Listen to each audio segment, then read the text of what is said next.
एक समाज जहां अमेरिका के बड़े से शहर नेब्रास्का के छोटे से विद्यालय में पढ़ने वाला एक 16 वर्ष का श्वेत बालक अपने वास्तविक समाज की रंगभेदी प्रताड़ना से प्रताड़ित होकर फेसबुक के जरिए कुछ मित्र बना लिया करता है।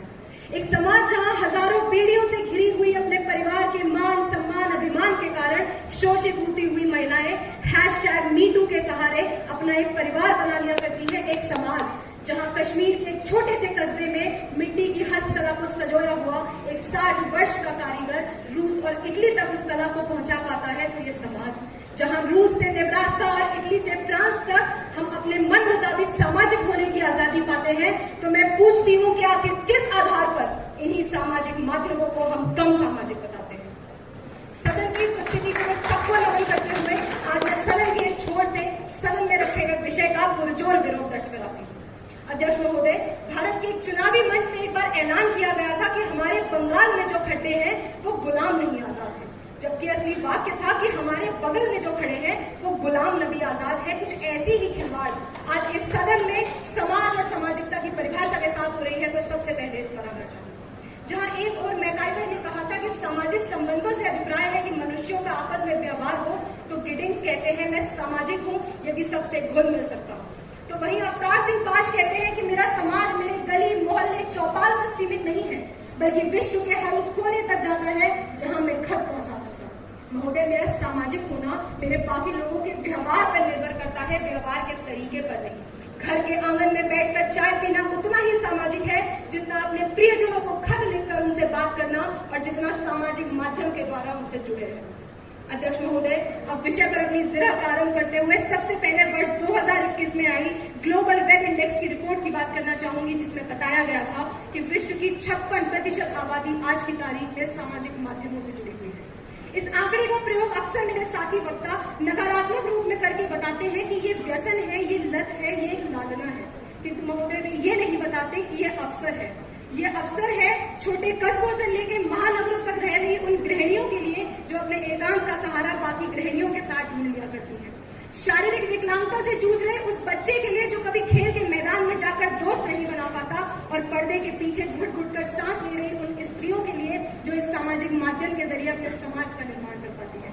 महोदय, 56% आबादी देश, राज्य, क्षेत्र, धर्म, जाति, लिंग, संप्रदाय सबकी बेड़ियों से ऊपर उठकर, काफी ऊपर उठकर अपने समाज का निर्माण करती है। अध्यक्ष महोदय, आगे बढ़ते हुए समाज के 4 स्तंभों की बात करना चाहूंगी जो यदि किसी समाज में उपलब्ध हो तो कहा जाता है कि वहां के लोग सामाजिक हैं। सबसे पहले बात आती है सशक्तिकरण की। एक एसिड हमले की शिकार छोटी सी बच्ची जब सामाजिक माध्यमों के द्वारा एसिड हमले की शिकार बाकी महिलाओं को सामाजिक माध्यम में प्रभावशाली भूमिका में देखती है तो वो सशक्त होती है समाज का सामना करने के लिए, सामाजिक बनने के लिए। सशक्त होता है वो हर एक व्यक्ति जो कभी अपने घर में अपनी लैंगिक पहचान नहीं बता पाया, लेकिन अपने 7 रंग का झंडा इंस्टाग्राम पर डालकर वो अपने आप को परलैंगिक समुदाय अर्थात ट्रांसजेंडर कम्युनिटी का हिस्सा मानता है। महोदय, अगला स्तंभ आता है समावेशिता अर्थात इंक्लूसिविटी का। ये सामाजिक माध्यम एक दिहाड़ी मजदूर से लेकर नेता, अभिनेता, प्रभावशाली व्यक्तियों तक सबको समाज के एक हाशिए पर लेकर आते हैं जहां कोई भेदभाव नहीं होता। महोदय, अगला स्तंभ आता है समाज में बदलाव का। जब एक 8 वर्ष की बच्ची के साथ हुई बर्बरता पर 5000 लोग मशाल लेकर 1 घंटे के अंदर निकल पड़ते हैं और जब ऑनलाइन हस्ताक्षर के द्वारा कुरीतियों से लेकर कानून बदल दिए जाते हैं तो पता चलता है कि ये सामाजिक माध्यम हमें सामाजिक बनाते हैं। महोदय, इसी का एक स्तंभ आता है सहिष्णुता और यहाँ तक कि जिसे हम सहानुभूति कहते हैं, अंग्रेजी में एम्पैथी जिसे कहा जाता है। इसका उदाहरण हम 2 साल पहले जाकर कोरोना महामारी के समय को देख सकते हैं। महोदय, इन्हीं सामाजिक माध्यमों के द्वारा मैं अपने प्रियजनों से जुड़ी हुई थी। ऑक्सीजन से लेकर रक्त तक सबकी पूर्ति इन्हीं सामाजिक माध्यमों से हो रही है। क्योंकि महोदय, 21वीं शताब्दी में इसी समाज का एक और आयाम निकल कर आता है जो आयाम है अर्थव्यवस्था का, व्यापार का, कला का, साहित्य का। जब अमेरिका के वॉशिंगटन के छोटे से घर के छोटे से गराज में अकेले बैठा एक व्यक्ति अमेज़न नाम की एक बड़ी सी कंपनी बनाकर विश्व को एक सिरे से जोड़ देता है तो पता चलता है कि ये सामाजिक माध्यम हमें वास्तविकता में सामाजिक बनाते हैं। अध्यक्ष महोदय, अब विषय पर आगे बढ़ते हुए मैं अपने तर्क और उदाहरणों के साथ साथ मेरे प्रतिपक्षियों की उन दलीलों का जिक्र करना चाहूंगी जो आज सदन में दी जा रही है।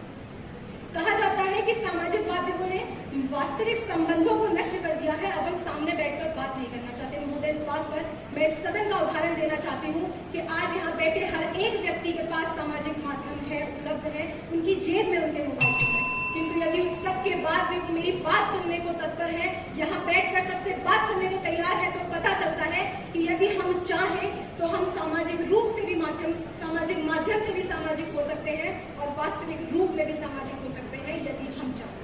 अध्यक्ष महोदय, मैं निष्कर्ष के रूप में कहना चाहूंगी कि परिवार के साथ बैठकर त्योहार मनाना अवश्य सामाजिक है, किंतु नौकरी की तलाश में भटकते हुए दिवाली पर घर न जा पाने पर उसी परिवार को सामाजिक माध्यम द्वारा अपनाना वो भी सामाजिक है। और अंत में सदन में बैठे हर व्यक्ति से आह्वान करती हूँ कि नजरिए सबके अलग है, समाज लेकिन एक है। पक्ष हो या विपक्ष के लिए हम कहते जरूर हैं कि पत्थर पिघल नहीं सकता, मैं बेकरार हूँ आवाज में असर के लिए, मैं बेकरार हूँ आवाज में असर के लिए।